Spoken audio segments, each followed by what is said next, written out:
کہ میں نے اپنے سفارتی دور ترکی میں پاکستان کے ایک وزیر اعظم کو کباب نہیں کھانے دیے تھے. اچھا بہت دلچسپ واقعہ سنا دیجیے تو بہت اچھا ہوگا. وہ یہ بات تھی کہ 1999 میں ترکی میں بہت خوفناک زلزلہ آیا تھا. کوئی 40-50 ہزار لوگ مر گئے تھے. تو میں اس زمانے میں وہاں سفیر تھا. تو میرے پاس زلزلے کے تیسرے دن اس وقت ہمارے وزیر خارجہ تھے سرتاج عزیز صاحب. ان کا فون آیا کہ وزیر اعظم صاحب آنا چاہتے ہیں. میں نے کہا کیوں آنا چاہتے ہیں؟ کہ لیکن وہ ترکوں سے تعزیت کرنے کے لیے آنا چاہتے ہیں. تو میں نے کہا کہ دیکھیے یہاں تو قیامت صغریٰ ٹوٹی ہوئی ہے. اتنے لوگ ہلاک ہو گئے ہیں. ترک حکومت کو تو سمجھ میں نہیں آ رہا کہ وہ کیا کرے. تو ایسے میں وہ ہمارے وزیر اعظم کی میزبانی کا بار کیسے اٹھائیں گے؟ ان کا کہ میں بھی یہی سمجھانا چاہ رہا تھا وزیر اعظم کو, لیکن وہ سمجھ نہیں رہے, آپ ان سے بات کر لیجیے. میں نے کہا اچھا میں بات کر لیتا ہوں. تو میں نے فون کیا. وہ میرے فون کے منتظر تھے, نواز شریف صاحب.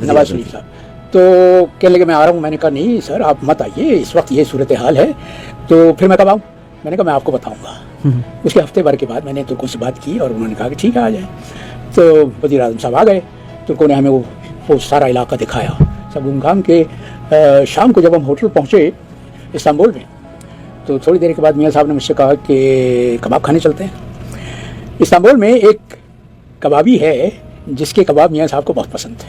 وہ یورپ آتے جاتے وہاں پہ رک جایا کرتے تھے کباب کھانے کے لیے. اور اس کو انہوں نے سرکاری مہمان بنا کر ایک ہفتے کے دورے پہ پاکستان بلایا تھا.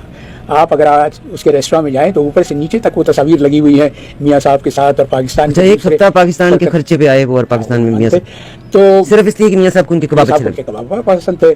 تو جب انہوں نے مجھ سے کہا کہ چلیں کباب کھانے کے لیے, تو میں نے کہا کہ مناسب نہیں ہوگا. کہنے کیوں؟ میں نے کہا دیکھیے آپ ترکوں کو پرسہ دینے آئے تھے, اچھا نہیں لگے گا. اور آپ جب نکلیں گے تو پورا پروٹوکول چلے گا, وہ آؤٹ رائڈرز سیٹیاں بجاتے ہوئے چلیں گے, سب اچھا نہیں رہے گا. تو کہنے لگے کہ اچھا تو پھر کباب یہاں منگوا لیتے ہیں. میں نے کہا وہ بھی مناسب نہیں ہوگا. کہنے کیوں؟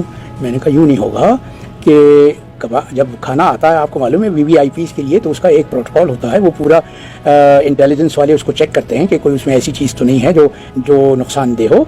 تو اچھا نہیں ہوگا. منہ لٹک گیا. تو میں نے کہا کہ پریشان نہیں ہو, کل صبح کو ہم جا رہے ہیں انقرہ, تو میں اس سے کہتا ہوں ابھی وہ صبح کو جہاز پہ رکھوا دے گا. ہاں یہ اچھا ہے. تو دوسری صبح کو جب میں ان کو لے کر ایئرپورٹ جا رہا تھا, تو جیسے ہی ہم ایئرپورٹ کے احاطے میں داخل ہوئے تو میں نے دیکھا کہ وہ کھڑا ہوا وہ کنویئر بیلٹ پر جہاز میں کھانا رکھوا رہا تھا. جیسے ہی جہاز نے ٹیک آف کیا, میاں صاحب نے مجھ سے کہا کہ کباب منگوا لو. سفیر صاحب وہ کھانا رکھوا دیا؟ میں نے کہا جی رکھوا دیا. کھا منگوائیے.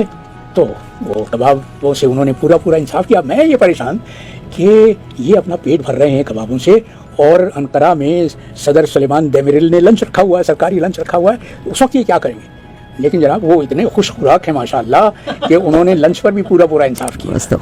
اور سب سے بڑی بات یہ ہے کہ جب انسان پرسہ دینے کے لیے جائے تو دل کی آٹومیٹکلی کیفیت بھی ہو جاتی ہے.